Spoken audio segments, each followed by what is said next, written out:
Torej, na današnji seji vlade sta bila sprejeta dva sklepa, ki se nanašata na prvič prekrške in drugič na tožbe za stroške policije na neprijavljenih shodih. Naj spomnim, da govorimo v prvi vrsti o odlokih, ki so bili tudi strani Ustavnega sodišča prepoznani kot neustavni.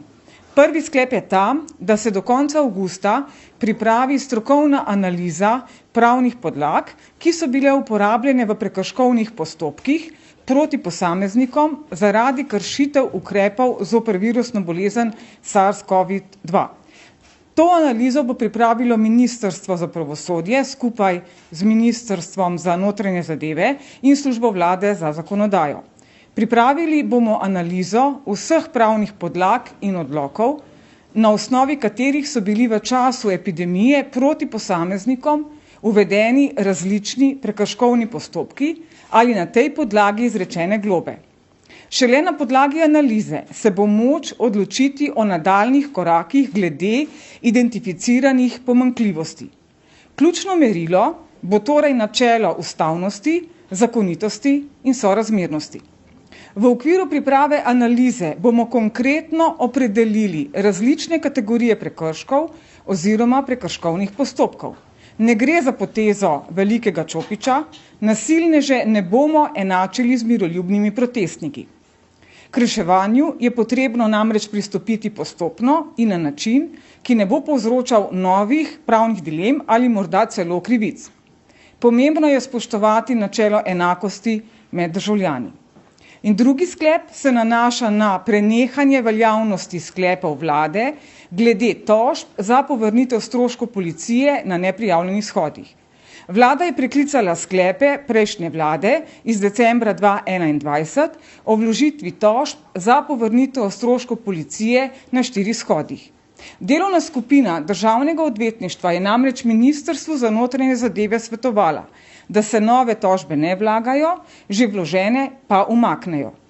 Naj ponovim, poseg v ustavno pravico so dopustni le izjemoma in poseg mora biti seveda nujen in sorazmeren. Zgolj formalna pomanjkljivost neprijava shoda namreč ne utemeljuje stroškovne sankcije v smeri naložitve stroškov policije. Šlo je za ustrahovanje. Omenjena formalna pomanjkljivost je namreč že sankcionirana s prekrškovno sankcijo oziroma globo, ki jo je policija tudi izrekla, za kar se vodijo ločeni postopki. Hvala, ministrica. Vprašanje.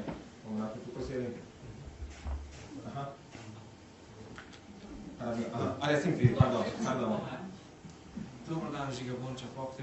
Mene pa zanima, torej, kaj tisti, ki so pa dobili globe oziroma so jo že plačali, naredijo v tem vmesnem času. Se oglasijo na policiji, ministrstvu pošljajo kako vprašanje, kako ne postopajo? Torej, lahko seveda pošljajo vprašanja Ministrstvu za pravosodje. Ministrstvo za pravosodje bo pripravilo odgovor, ampak kot že rečeno, najprej se bo pripravila ta analiza, da se pregledajo v bistvu vse pravne podlage, na podlagi katerih so bile izrečene te globe in na podlagi te analize se bodo reklo ukrepe. Vsekakor pa se lahko občani, torej ljudje, ki so dobili to, seveda obrnejo na resorno ministrstvo.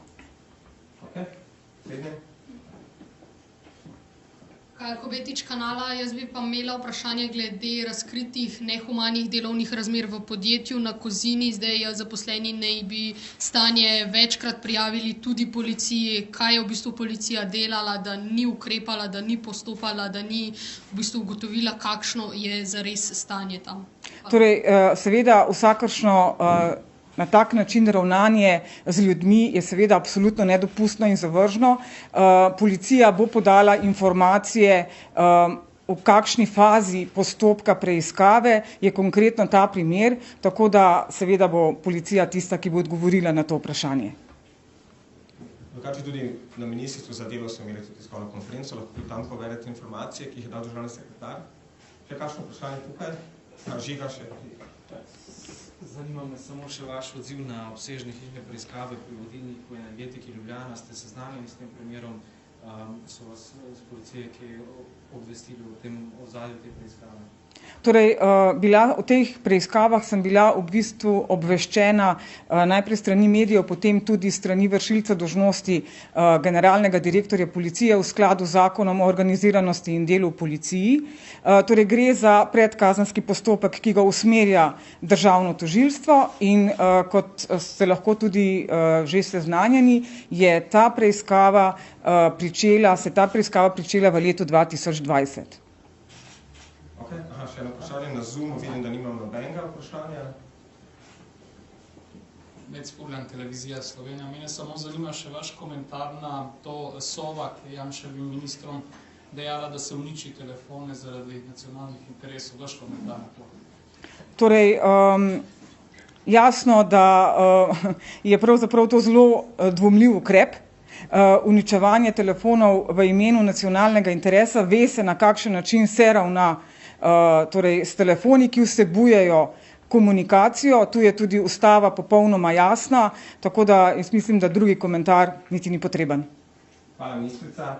V redu, ni drugih vprašanj vidim. Jaz, da minister za finance še naslednjo točko, dodatno točko seje vlade, ki pa služi. Hvala. Dobro, hvala lepa. Srečno.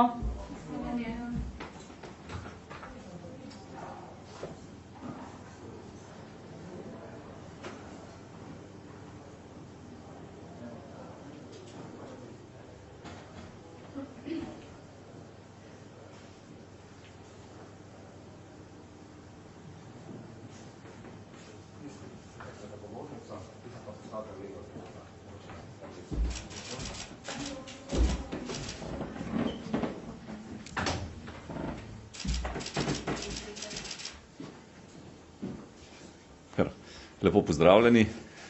Na današnji seji vlade smo sprejeli eno pomembno odločitev, torej imenovali smo vršilca dolžnosti generalnega direktorja finančne uprave. To je gospod Peter Grum, tukaj stoji zraven mene. Jaz bi ob tem povedal, da sem zelo zadovoljen, da se je gospod Grum odločil in naredil ta korak.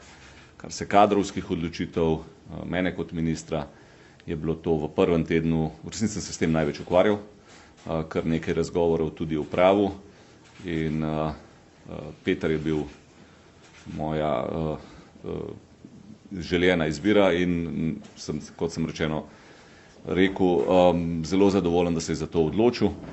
Peter je karierni davkar, njegova prva služba je bila v takrat še davčni upravi, sicer v izpostavi Ljubljana Šiška. 2014 je postal namestnik generalnega direktorja, takrat že Fursa. Zadnji 2 leti je odšel iz Fursa, bil je direktor direktorata za informatiko na Ministrstvu za javno upravo in zdaj se iz Ministrstva za javno upravo vrača na Furs.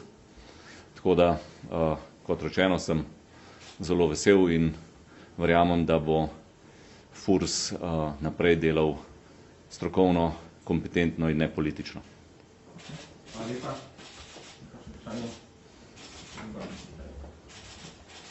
Jaz bi vas v bistvu prosil še za odziv na oceno koalicijske pogodbe, ki jo je podal fiskalni svet in pa mogoče še kako komentirate to, da je iz naslova zakona o dohodnini se kaže, da so prilivi zaradi tega se povečali iz davkov, neke težnje pa so tudi v koalicijski pogodbi, da se ta zakon odpravi. Kar se tiče odziva fiskalnega sveta, najprej naj povem, da vlada, jaz kot minister za finance, izjemno cenim delo fiskalnega sveta. Mislim, da je zelo pomemben organ in na nek način ga jih vidim kot pomočnika pri varovanju javnih financ. Glede tega, kako pomemben organ je za to vlado, govori tudi to, da preden je bila vlada imenovana in začela s svojim delom, sem jaz kot minister za finance opravil samo 2 polformalna sestanka in eden je bil skupaj z predsednikom vlade, z fiskalnim svetom. Njihov pogled je pravzaprav generalna ocena koalicijske pogodbe. V tej koalicijski pogodbi sem jaz sicer že veliko govoril, tako na moji predstavitvi kot kasneje. Koalicijska pogodba je pravzaprav smer, ki kaže, v katero ta vlada gre, oziroma katere ukrepe bo izvajala, jih bo pa seveda absolutno prilagajala stanju javnih financ. Tako da v koalicijski pogodbi bomo šli v smer, kot je opisana, nikakor pa ne bomo teh ukrepov delali na pamet ali pa prehitro, ampak vse v skladu s tem, kar nam bo pač dovoljevale okoliščine. Tako da iz tega vidika nikakor, mislim, da če je bilo to razumljeno kot opozorilo, že od koalicijskih pogajanj naprej se jaz tega zelo dobro zavedam in kot minister za finance seveda pri tem ne bom popuščal. Torej, še enkrat, Fiskalni svet vidim kot zelo pomembnega partnerja. Zdaj, bilo je še vprašanje glede dohodninske reforme. Glede dohodninske reforme in tudi ostalih stvari, pravzaprav vsak ven iz tega jemlje samo tisti del, ki mu ustreza. Stvar je zelo, bistveno bolj obsežna. Trenutno seveda so tekoče gospodarske razmere dobre, zaradi tega so tudi prilivi visoki, ampak to ni povezano z dohodninsko reformo. Zdaj seveda pa je vrsta znakov, da se zna to zelo hitro spremeniti, tako da in s tem se predvsem mi ukvarjamo in kot sem že večkrat povedal, izrazito nasprotujem parcialnim ukrepom, predvsem na področju davkov. Davki so eno ključnih področij, ki se ga kot minister sem se ga v bistvu že lotil. V prvem tednu sem znotraj ministrstva največ sedel z ljudmi iz direktorata za davke. Tako da, kot sem povedal tudi že večkrat, glavna kritika dohodninske reforme prejšnje vlade je v tem, da je samo deloma naslovila zelo široko problematiko, torej noter ni nobenih ukrepov, kjer bi lahko morda tudi malo zategnili, samo dali smo in absolutno verjamem, da tudi v teh stvareh morajo biti stvari uravnotežene. Hvala. Na Zoomu nimam vprašanja tukaj.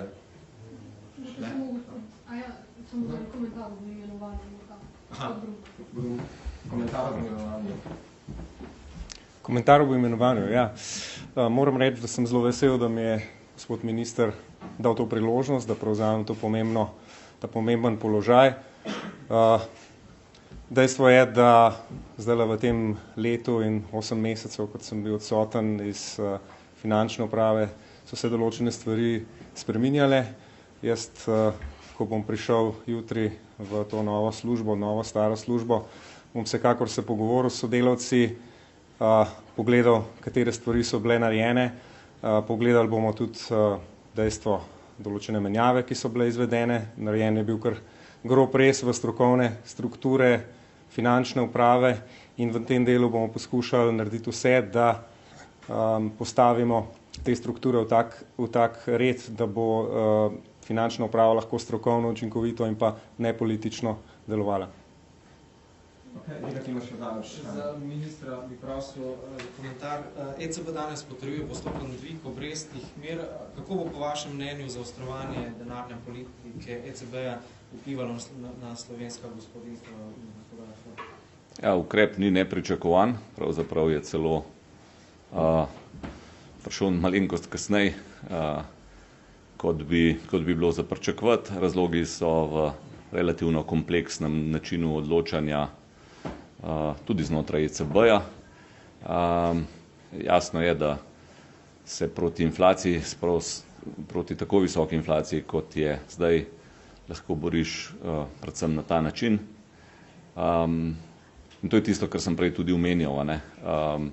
Trenutno so razmere sicer po eni strani zelo dobre, po drugi strani pa zelo nevarne.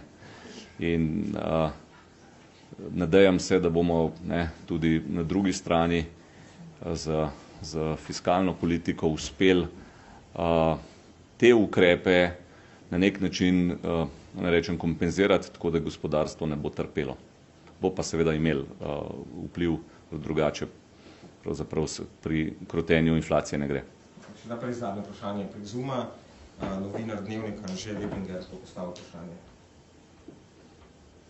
Ja, lep pozdrav. Jaz bi pa vprašal v bistvu, če je bilo danes kaj govora na seji glede seznamov zaposlitev, premestitev, pa če ne, pa kdaj predvidoma bi to o tem lahko javnost kaj več izvedla. Jaz sem odgovoril. Je še kakšno vprašanje za ministra? Ne, ni. Ok, v redu, potem hvala. Hvala, srečno. Ok, bom na to vprašanje jaz odgovoril.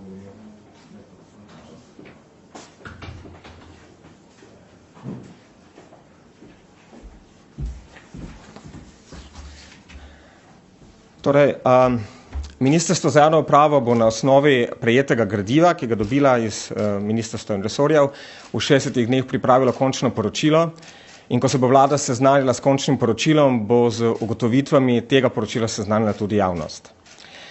Glede netočnih interpretacij, glede namena omenjenega pregleda, ponovno izpostavljam, da nikakor ni namera vlade odpuščanje, pavšalno spreminjanje kadrovskih potez, opravljenih v obdobju od januarja 2020 do konca maja 2022, ali izpostavljanje katerekoli javne uslužbenke ali javnega uslužbenca.